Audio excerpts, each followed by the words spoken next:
Hello everyone. आज हम ई जाने पे माफिया लवर स्टोरी का नेक्स्ट पार्ट सुनेंगे। पिछले पार्ट में हमने सुना था ईबो जंगछा से बोल रहा था उसी में तुम्हारा भलाई है। इसके बाद इस बात को सुनकर जंगछा चुपचाप हाँ में सिर हिलाता है। तभी ईबो वेरी सेटिस्फाइड होकर बोलता है, very good, meet my wife चाओजन, you can call her sad also. Okay, अब तुम जा सकते हो। इतना जंगछा से बोलकर ईबो हाइक्वान को बोलता है, जाओ उसे उसका रूम दिखा दो। इस ऑर्डर को सुनकर हाइक्वान जंगछा से बोलता है, मेरे साथ आओ। हाइक्वान के बात को सुनकर जंगछा अपनी दादी की तरफ देखकर उसको हाँ में सिर हिलाते देख फिर चुपचाप हाइक्वान के पीछे पीछे चला जाता है। इसके बाद कुछ दिन आराम से बीत जाता है। मजबूरन घर से ऑफिस का काम ऑपरेट करता हुआ चाओजन घर के अकेले माहौल में जंगछा को पाकर उसके साथ बहुत ज़्यादा अटैच हो जाता है। जंगछा को अपने भाई की तरह प्यार, उसके कॉलेज का पढ़ाई में मदद एंड और भी सारे कामों के बीच जाओजन पूरा खुल मिल जाता है, जिस वजह से उसका ईबो के ऊपर से ध्यान हट जाता है, जो ईबो को बिल्कुल पसंद नहीं आ रहा था। सारे दिन जंगछा के साथ गार्डन में घूमना फिरना, फिर वापस आकर उसके साथ गपशप करते हुए टीवी देखते देखते टाइम स्पेंड करना, इन सब चीज़ों में जाओजन इतना ज़्यादा थक जाया करता था कि रात को ईबो पास आते ही उसको पुश करते हुए नींद भरी वॉइस में मना करते हुए बोलने लगता था, आज नहीं ईबो, आज मैं बहुत थक गया हूँ, चुपचाप सो जाओ प्लीज़, मुझे नींद आ रहा है। ऐसा ही लगातार 4-5 दिन तक चलने के बाद एक दिन दोपहर को ईबो काम से वापस लौटकर घर में घुसते ही उसे दिखता है जाओजन जंगछा के फेस पर हाथ से सहलाते हुए बड़े प्यार से कुछ बोल रहा है। ईबो का जेलसनेस बहुत बढ़ जाता है। वो एकदम से नज़दीक जाकर जाओजन को गुस्से में कुछ बोलने जा रहा था। तभी वो देखता है जाओजन जंगछा को पढ़ाई के बारे में समझाते हुए बोल रहा है, ऐसे हिचकिचाते क्यों हो? कुछ अटक रहा है तो मुझे बोलने के लिए बोला था ना, मैं तुम्हारे गागा के तरह हूँ। हम इतने दिनों से यहाँ एक साथ हैं, तो फिर अभी भी क्यों तुम? इस बात को सुनकर जंगछा हड़बड़ाते हुए घबराहट के साथ बोलता है, दादी माँ ने बोला है आपसे थोड़ा दूर रहने के लिए, वरना मास्टर ईबो गुस्सा करेंगे, इसीलिए। इस बात को सुनकर जाओजन बड़े शॉक्ड होकर बोलता है, क्या नैनी ने ऐसा बोला है? पर क्यों? अच्छा चलो छोड़ो, तुम उसको लेकर ज़्यादा मत सोचो। ईबो गुस्सेल तो है पर दिल का बहुत अच्छा है और इतना बेवकूफ़ नहीं है जो तुम जैसे बच्चे को लेकर जेलस फील करेगा, तो तुम बेफिक्र रहो। ईबो इन सब चीज़ों से गुस्सा नहीं होता, ठीक है? जाओजन के इन बातों को सुनकर अभी भी उस जगह से थोड़े दूर खड़ा ईबो थोड़ा सा सैड फील करके फिर एक गहरे साय के साथ अपने सैडनेस को झटक कर बाहर फेंक के सीधे सोफे के पास पहुंचकर जाओजन को बिल्कुल नज़दीक चिपक के बैठकर फिर उसके चीक पर एक लविंग किस करके बोलता है, लव यू स्वीटहार्ट, मैंने तुमको बहुत मिस किया, इसलिए आज जल्दी आ गया। चलो रूम में चलते हैं, मुझे फ्रेश अप होना है। ऐसे अचानक ईबो को देख के एंड ऊपर से ईबो के इन क्लिंची बातों को सुन के जाओजन पूरा फ्लिंच हो जाता है। वो जल्दी से ईबो को पुश करने की कोशिश करते हुए बोलता है, ये सब क्या कर रहे हो? सामने जंगछा बैठा है। इस बात को सुनकर ईबो वेरी इग्नोरेंटली बोलता है, मैंने देखा है, पर वो बच्चा नहीं है, तो कोई बात नहीं, चलो रूम में चलते हैं, अगर तुम चलकर ना गए तो मैं उठाकर ले जाऊंगा। अब इस बात को सुनते ही जंगछा, जो कि ईबो को देखते ही घबरा कर किताब के अंदर अपना फेस छुपाए रखा था, वो बड़े जोर जोर से खांस उठता है।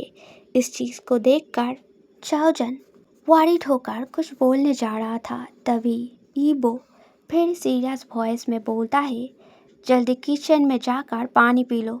ईबो के बात खत्म होते न होते ही जंगछा जल्दी से उठ खड़ा होकर तेजी से दौड़ते हुए वहां से चला जाता है।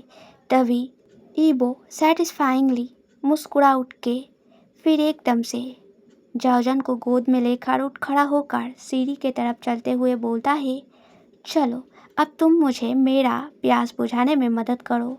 कमरे में पहुंचकर जाओजन को बिस्तर पे लेटाकर चाहत से जाओजन के तरफ देखते हुए एकदम से उसके ऊपर आकर जाओजन के गर्दन पे स्नगल करते हुए ईबो जाओजन के कपड़ों को उतारने ही जा रहा था। तभी जाओजन कपकपाते वॉइस में बोलता है, ये सब क्या कर रहे हो तुम? अचानक ऐसा क्यों कर रहे हो? तुम्हें तो फेसअप होना था ना। इस बात को सुनकर ईबो बहुत ही चाहत भरी नशीली वॉइस में बोलता है, दिन क्या तुम बाथरूम में कंफर्टेबल हो पाओगे? अगर तुम्हें प्रॉब्लम नहीं है तो I am also okay my wife. इतना बोलकर ही ईबो जाओजन को फिर से गोद में उठाने जाता है। तभी जाओजन मना करते हुए बोलता है, ये सब क्या कुछ बोल रहे हो? मैं तो फेसअप के बारे में बोल रहा हूँ और तुम। जाओजन ने बस इतना ही बोला था। तभी ईबो एकदम से जाओजन के होठ पर बहुत क्रेजीली किस करना शुरू कर देता है। एक 5 दिन के प्यासे इंसान की तरह ही ईबो जाओजन के होठों को बड़े चाहत भरी किस किए जा रहा था। रात को एक मेड ईबो के रूम के बाहर उनको खाना खाने के लिए बुलाने गया था, पर अंदर से कोई भी जवाब ना पाके सिर्फ जाओजन का दर्द भरी आवाजें एंड कुछ आधे अधूरे बातें। ईबो प्लीज बहुत हो गया, अब छोड़ो मुझे, लग रहा है। ईबो प्लीज हटो, मुझे जाने दो। अभी 5 दिन का कसर मिटा नहीं, पहले मुझे मेरा प्यास बुझाने दो, फिर जरूर छोड़ दूंगा माई वाइफ। ऐसा कुछ सुनकर मेड अंदर का सारा सिचुएशन समझकर एकदम से जल्दी जल्दी में वहाँ से चला जाता है। दूसरे दिन सुबह रूम से बाहर निकलते हुए सिर के सामने जंगछा को खड़ा देखकर ईबो एक आईब्रो ऊपर उठाकर पूछता है, क्या बात है, तुम यहाँ पर क्या कर रहे हो? सिर झुकाया हुआ जंगछा वो डर कर पीछे हटने जाता है, पर सीढ़ी के बिल्कुल सामने खड़े रहने के कारण इस मूवमेंट से बैलेंस गंवाकर गिरने के कगार पर आ जाता है। तभी सीढ़ी से ऊपर आता हाईकुआन इस चीज़ को देखकर एकदम से करीब आकर जंगछा को अपने गोद में उठाकर बड़े सीरियस वरिड वॉइस में बोलता है, संभल के। इस सिचुएशन को देखकर ईबो मन में एक रिलीफ का सांस लेकर फिर वापस से वही पहले दिन वाला जेंटल स्माइल के साथ बोलता है, बहुत बढ़िया हाईकुआन, तुम्हारे रिश्ते से मुझे कोई प्रॉब्लम नहीं है, तो यू कैन कंटिन्यू, पर मेरे काम को नेग्लेक्ट करके नहीं, ठीक है? वरना योर सैलरी एंड जॉब दोनों ही हाथ से फिसल जाएगा, एंड वो दोनों नहीं रहेगा तो जंगछा को भी तुम पकड़ नहीं पाओगे।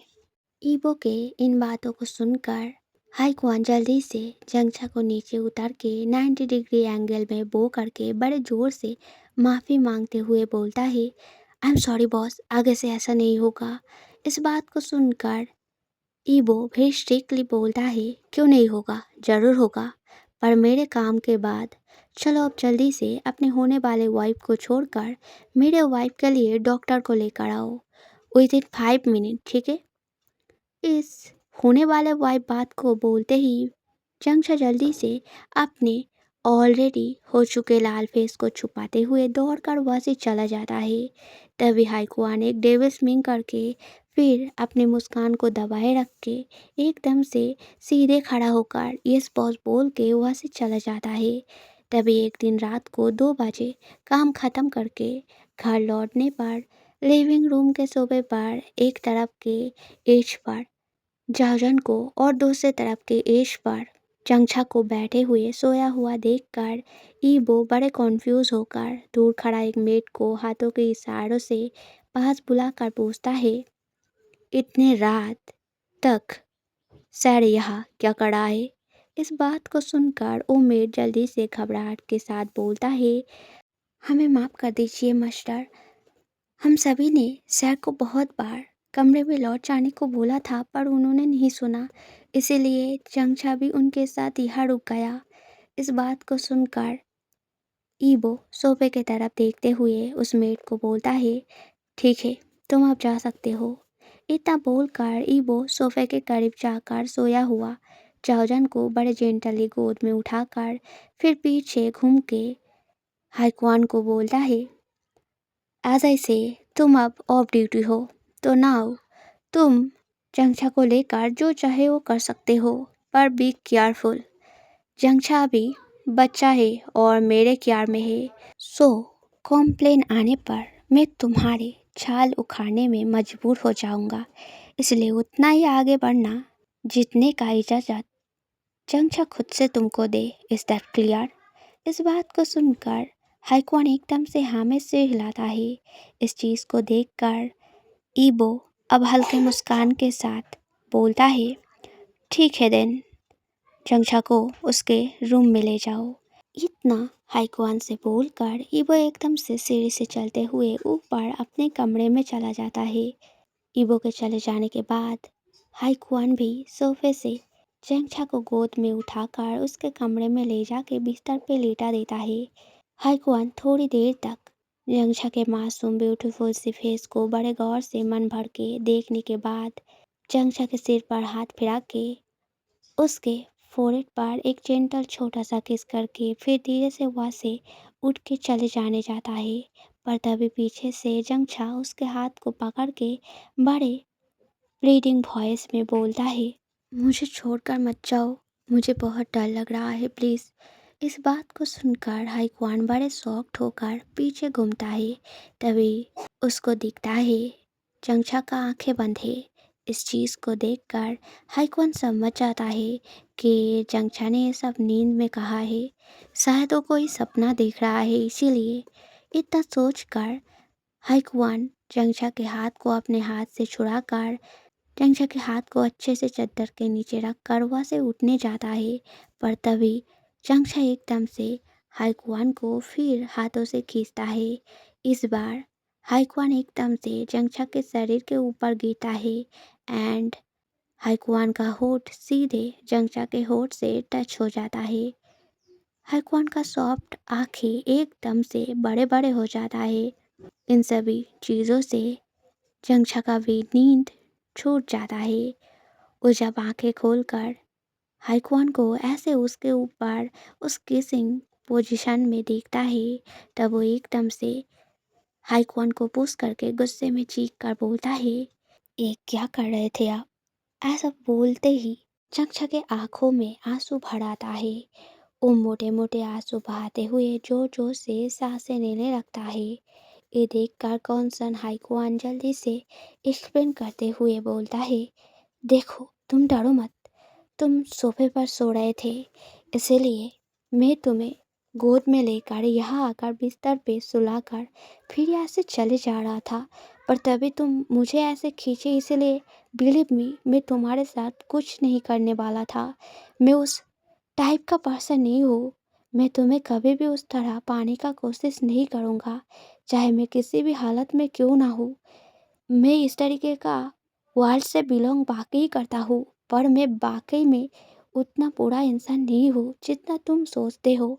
कम से कम तुम्हारे लिए मैं कभी भी वो बुरा इंसान नहीं बनूंगा जिसको देखकर तुम डरने लगोगे या अनसेफ फील करने लगोगे। पता नहीं क्यों पहली नज़र में ही मैं तुमसे प्यार कर बैठा हूँ, पर जब तक तुम इजाज़त ना दो, मुझे खुद से एक्सेप्ट ना करो, तब तक मैं कुछ भी तुम पर थोपूंगा नहीं। सो डरो मत जंगछा। इतना बोलकर हाइक्वान पीछे मुड़कर रूम से बाहर निकलने जाता है।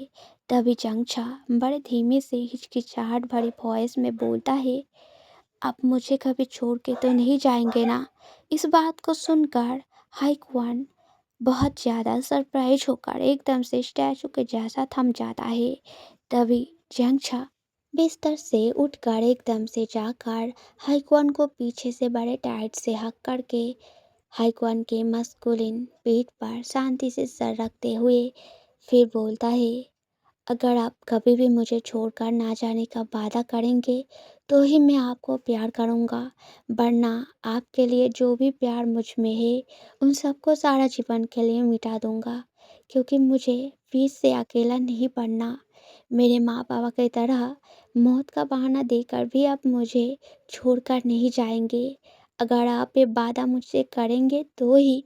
चंचा ने बस इतना ही बोला था, तभी हाईकुआन पीछे मुड़कर एकदम से चंचा के होठ पर बड़े तेजी से किस करना शुरू कर देता है। फिर थोड़ी देर बाद जबरदस्ती खुद को जैसे तैसे रोक कर चंचा के होठों से अलग होकर उसके फेस को अपने हाथ में पकड़ के उसके फोrehead से अपना फोrehead टच करके एस्योरिंग स्ट्रॉन्ग वॉइस में बोलता है, मैं मेरे जंक्षा को छोड़कर कहीं नहीं जाऊंगा जब तक मेरा जंक्षा मुझे ना कहे, क्या आप ठीक है माय लव।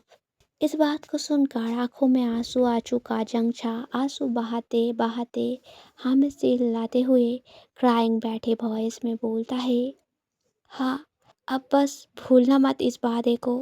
हाईकुआन मुस्कुराते हुए बोलता है, मरते दम तक नहीं, आई प्रॉमिस। दूसरे दिन सुबह डाइनिंग टेबल पर बैठा कल रात के ईवो के बेइंतहा प्यार के दर्द में गुजरता जाओजन ईवो के टीजिंग पैर एंड उसके टीजिंग आंखों से छुटकारा पाने के लिए दूर सोफे पर बैठा किताब पढ़ता चंचा एंड ईवो के पीछे दूर एक साइड पर खड़े होकर साइड आई से चंचा की तरफ स्टेयर करता हुआ ऑन ड्यूटी बॉडीगार्ड हाईकुआन को जर्जन पुकार कर बोलता है, यहाँ पर कितने सारे खाना है और यहाँ सिर्फ हम दोनों बैठे हैं। जल्दी आ जाओ, यहाँ हमारे साथ बैठ के ब्रेकफास्ट कर लो। सबके साथ मिलकर खाने में अच्छा लगता है। आ जाओ प्लीज़। जर्जन इतना करके बोल तो रहा था पर हाईकुआन और जंक्षा अपने जगह से थोड़ा सा भी नहीं हिल रहा था। जंक्षा क्या करे समझ ना पाके हाईकुआन की तरफ देख रहा था और हाईकुआन अपने बॉस ईबो की तरफ देखते हुए चुपचाप स्टैचू के जैसे जिस तरह खड़ा था वैसे ही खड़ा रहता है। तभी एक टाइम पर खाना खाता हुआ ईबो वेरी स्ट्रिक्ट सीरियस वॉइस में बोलता है, क्या सुनाई नहीं दिया सैर ने क्या कहा, या फिर कानों में रुइया घुसा कर खड़े हो। जल्दी करो, आ जाओ। कोई बात दोबारा रिपीट करना नहीं मुझे पसंद है और ना ही मैं ये पसंद करूँगा कि तुम लोगों के वजह से मेरा वाइफ एक ही बात बार बार बोलते रहे। इस बात को सुनकर हाईकुआन ओबिडियंटली डाइनिंग टेबल की ओर आगे बढ़ता है एंड हाईकुआन की आंखों का एश्योरेंस इशारों को देखकर जंक्षा भी डरा डरा कपकपाते पैरों से हिचकिचाते हुए डाइनिंग टेबल की तरफ आ जाता है। जंक्षा आगे बढ़कर जर्जन के मुस्कान भरी इधर आओ गेस्टर को देखकर जर्जन के पास वाले डाइनिंग बेंच पर बैठने जाता है, पर तभी ईबो वेरी कोल्ड ऑर्डरिंग वॉइस में बोलता है, उस तरफ ना जाके चुपचाप हाईकुआन के पास बैठ जाओ। इस आवाज़ को सुनकर जंक्षा एकदम से चौंक के उठता है। जंक्षा चुपचाप जाकर हाईकुआन के पास वाले चेयर पे बैठ जाता है। तभी जाओजन ईवो के ओर क्लियर देकर वाइब वाले खतरनाक वॉइस में बोलता है, वो तुम्हारा एम्प्लॉय नहीं है जो तुम उसके साथ ऐसे बात कर रहे हो। मैंने तुम्हें पहले भी मना किया था, वो बच्चा है घबरा जाएगा, तो प्लीज़ आगे से ऐसे पेश मत आना वरना। इसके आगे जाओजन कुछ बोलता उससे पहले ही ईबो वेरी इनोसेंट सा एक स्माइल करके जाओजन की ओर देखकर बड़े लविंगली बोलता है, नहीं स्वीटहार्ट तुम गलत समझ रहे हो, मैं तो बस ओके चलो मैं तुम्हें बाद में बताऊंगा। आई थिंक सीक्रेट को सीक्रेट में ही बोलना सही रहेगा, राइट हाईकुआन। अचानक से ईबो को ऐसे उसको मेंशन करते देखकर अपने लवर को टेबल के नीचे से कंफर्ट करता हुआ हाईकुआन जल्दी से ज़्यादा कुछ न सोच कर एकदम से हाँ में सर हिला देता है। जाओजन बहुत ज़्यादा कॉन्फ्यूज हो जाता है। वो एक बार ईबो की तरफ और एक बार हाईकुआन की तरफ देख के फिर एक गहरा इरिटेशन से भरी सांसें छोड़कर चुपचाप खाने में कंसंट्रेट करता है। तभी ईबो वापस से अपने पैरों से जाओजन के पैर पर अलग अलग तरीके से छूने लगता है।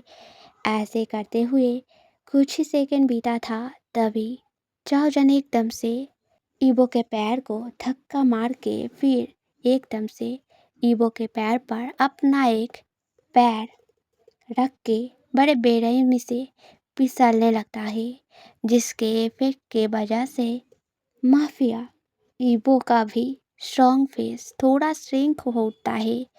ईबो चाओजन की तरफ देखकर हल्का मुस्कान के साथ टीजिंगली बोलता है, क्या मेरा वाइफ मुझे इस तरह कुछ सिग्नल देना चाहता है? पर स्वीटहार्ट, मेरे पैर पड़ने का क्या ज़रूरत था? मैंने तुम्हें बोला है ना, सिर्फ मुंह से बोलने से भी मैं तुम्हारे बातों को टालूंगा नहीं। ठीक है देन, एज योर विश। आज मैं काम पे नहीं जाऊंगा। आज सारा दिन मैं सिर्फ और सिर्फ तुमको लेकर बिजी रहूंगा। अब तुम हैप्पी हो स्वीटहार्ट? अब इस बात को सुनकर अभी तक ईबो के सारे बातों को इग्नोर करते हुए चुपचाप खाने पर कंसंट्रेट करता हुआ जाओजैन एकदम से बड़े जोर जोर से खांस उठकर चिड़चिड़ा वॉइस में बोलता है, ये सब क्या बकवास कर रहे हो तुम? और आगे चंगचा और तुम्हारा बॉडीगार्ड बैठा है, फिर भी सेमलेस की तरह। जॉर्जन ने बस इतना सा बोला था, तभी वो वेरी इग्नोरेंटली चंगचा एंड हाइक्वान की तरफ एक बार साइड आई से देखकर फिर एक स्मिंग करके बोलता है, डोंट वरी स्वीटहार्ट, वो लोग हमारे ऊपर ध्यान नहीं देंगे क्योंकि वो लोग अपने दुनिया में ही बिजी है। सो हम लोग कुछ भी बातें करें उससे उनको कोई फर्क नहीं पड़ेगा। तो तुम उन लोगों का फिक्र छोड़ के पहले मुझे ये बताओ कि तुम बाहर डेट पे चलना चाहोगे या हमारे बेडरूम के अंदर बिस्तर पे ही ज़्यादा कंफर्टेबल हो? अब जाओजन और न रह पाके एकदम से चेयर से उठकर फिर सीधे वहाँ से चले जाके सिर से ऊपर उठ के कमरे में चला जाता है। जब ईबो जाओजन के पीछे पीछे कमरे में जाकर घुसता है तब उसको दिखता है जाओजन बेड पर एक कोने में भेड़ गुस्से भरे फेस लेकर मुंह फुलाए हुए बैठा है। ईबो पास जाकर बैठते ही जाओजन वहाँ से उठकर चले जाने जाता है। तभी ईबो जाओजन को खींचकर गोद में बिठा के क्लिंजीली हक करते हुए बोलता है, क्या मेरा वाइफ नाराज है? इस बात को सुनते ही जाओजन एकदम से नाराज की भरी वॉइस में बोलता है, क्या तुमने मुझे उतना हक दिया है? इस बात को सुनकर ईबो थोड़ा सा मुस्कुरा उठकर फिर जाओजन के कान के पास नागिल करते हुए बोलता है, इसका मतलब बेशक मेरा वाइफ नाराज है तो नाराजगी कम करने के लिए शॉपिंग चले। शायद हस्बैंड का ढेर सारा पैसा बेरहमी से खर्च करने के बाद बाकी सभी की तरह मेरे वाइफ का भी नाराजगी ठंडा हो जाए। इस बात को सुनकर जाओजन गुस्से भरे वॉइस में बोलता है, तो तुम मुझे बाकियों की तरह चीप सोचते हो जिसको तुम पैसे से कैसे भी करके हमेशा मना लोगे। जाओजन और भी कुछ बोलने जा रहा था तभी वो जाओजन के चीन को उंगली से पकड़ के अपनी तरफ मोड़कर एकदम से उसके होठ पर बड़े गहरे प्यार भरे किस करने लगता है। पहले जाओजन बड़े जोर जोर से ईबो के सीने पर मुक्का मारने लगा था उसको छोड़ देने के लिए, पर फिर बाद में धीरे धीरे जाओजन ठंडा पड़ के एकदम शांत हो जाता है। तभी वो जाओजन को छोड़कर उसकी आंखों के साथ आई कांटेक्ट करते हुए बोलता है, क्या आप मेरे वाइफ का गुस्सा उतर गया या फिर और भी लंबा और गहरे किस का जरूरत पड़ेगा? पर ज़्यादा गहराई में पहुंचने पर मुझे सिर्फ इस होठ से प्यार लेकर सेटिस्फेक्शन नहीं मिलेगा, तब मुझे मेरे वाइफ का सारा शरीर ही चाहिए होगा। पर मुझे नहीं लगता कि कल रात के बाद मेरा स्वीटहार्ट मुझे उसके लिए अलाउ करेगा। तो इसलिए मैं शॉपिंग का सलाह दे रहा था, पर जब तुम्हारा यही मर्जी है तो मुझे कोई प्रॉब्लम नहीं है। इतना बोलकर ही वो उसके सलाइवा से भीगे हुए एंड थोड़ी देर पहले के किस के असर के वजह से लाल पड़कर और भी अट्रैक्टिव हो उठा। जाओजन के होठ की तरफ बड़े चाहत से देखते हुए आगे बढ़ने जाता है। तभी जाओजन जल्दी से अपने होठ को हाथों से ढक के हड़बड़ी में बोलता है, मुझे नहीं चाहिए कोई किसमिस, तुम दूर रहो मुझसे। और शॉपिंग शॉपिंग का बात तो तुम करो ही मत। पिछली बाहर का सारा चीज़ें मैंने अभी तक भुलाया नहीं, इसीलिए सिर्फ तुम्हारे साथ फिर से शॉपिंग जाकर मैं फिर से कोई नया मुसीबत गले नहीं लगाऊंगा, समझे? अब छोड़ो मुझे। इतना बोलकर चाओजन जैसे तैसे ईबो के हाथों को छुड़ाकर जल्दी से वहाँ से जाने जाता है। तभी ईबो एकदम से चाओजन को हाथों से पकड़ के बड़े सख्ती से उसको खींचकर बिस्तर पे गिराकर उसके ऊपर आकर एक आईब्रो ऊपर उठाकर पूछता है, what do you mean by सिर्फ मेरे साथ शॉपिंग नहीं जाना, और किसको ले जाना है तुमको? चाओजन ईबो के इस बर्ताव एंड आवाज को बहुत बार छेड़ चुका था, इसीलिए वो बिना डरे ईबो को पुश करने की कोशिश करते हुए बोलता है, मैं तो बस चंचा के बारे में बोल रहा था। तुम हमेशा ऐसा उल्टा सीधा क्यों सोचते हो? वो कॉलेज में पढ़ता है, उसको कुछ नया कपड़े और थोड़ा बहुत कुछ अलग चीज़ें खरीद देने से वो खुश हो जाता। उसको अपने यहाँ रहने दिया, पर इन सब चीज़ों के बारे में आप बिल्कुल ध्यान नहीं देते। क्या इसको जिम्मेदारी लेना बोलते हैं? मैं बस आपकी तरफ से आपके छोड़े गए जिम्मेदारियों को पूरी तरह निभाने की कोशिश कर रहा हूँ, पर आप है कि छोटे छोटे चीज़ों को लेकर शक किए जा रहे हैं। ये तब बोलकर चाओजन थोड़ा नरम पड़ चुका ईबो को बड़े जोर से धक्का मार के अपने ऊपर से हटाकर क्राइंग वॉइस में बोलता है, आपको आप आपके कैरेक्टर को बदलना पड़ेगा। आप बात बात पर इतना डाउट करते हैं, जबकि डाउट करने का कोई वजह ही नहीं है। फिर भी जिस दिन आप काम से जल्दी लौट आए और जंगछा के सामने मेरे साथ वैसे पेश आ रहे थे, उस दिन से मैं ध्यान दे रहा हूँ आप जंगछा को लेकर जेलस फील कर रहे हो। क्या मैं जान सकता हूँ आप आखिर क्यों ऐसा कर रहे हो, जबकि आपको पता है वो सिर्फ एक कॉलेज स्टूडेंट है, छोटा है, उसको अपना भाई मानकर प्यार करता हूँ मैं, फिर भी आप पता नहीं क्यों हमेशा। इतना बोलकर चाओजन एकदम से बड़े जोर जोर से रोना शुरू कर देता है। इस चीज़ को देखकर ऑलरेडी चाओजन के बातों से गिल्टी फील करता हुआ ईबो जल्दी से चाओजन के करीब आकर उसको अपने बाहों में खींच के बड़े जेंटली उसके आंसुओं को पोंछते हुए बोलता है, please sweet heart, I promise अगली बार से मैं ऐसा नहीं करूँगा। पता नहीं क्यों मुझे इतना जेलस फील हो रहा था, पर फिर भी बिलीव मी, मैं खुद को तुम्हारे लिए पूरा बदलने का कोशिश कर रहा हूँ। मैं जंगछा को लेकर अब जेलस फील नहीं करता। अगर तुम उसको हमारे साथ लेकर शॉपिंग ले जाना चाहते हो तो ऐसा ही होगा। मेरे वाइफ के बातों को मैं कभी नहीं टालूंगा। मुझे अगर समझ आता तुम जंगछा के बारे में बोल रहे हो तो मैं ऐसा बर्ताव नहीं करता, सच में। मेरा विश्वास करो प्लीज़, अब रोना बंद करो। मैं सच में बोल रहा हूँ, मैं तुमको और दर्द नहीं दूंगा। तुम जो बोलोगे वही होगा, I promise sweet heart, please ऐसे और रो मत। तुम्हें तो पता है मैं तुम्हें रोते देखकर सह नहीं पाता। जब चाओजन, ईबो, जंगछा एंड ईबो के बहुत सारे बॉडीगार्ड, खास करके हाइक्वान, जब शॉपिंग मॉल पहुंच जाता है, तब ईबो कमर से पकड़े रखा चाओजन के फोrehead पर एक प्यार भरे किस करके, तुम लोग शॉपिंग करो, मैं जरा कॉफ़ी शॉप पर जाकर बैठता हूँ।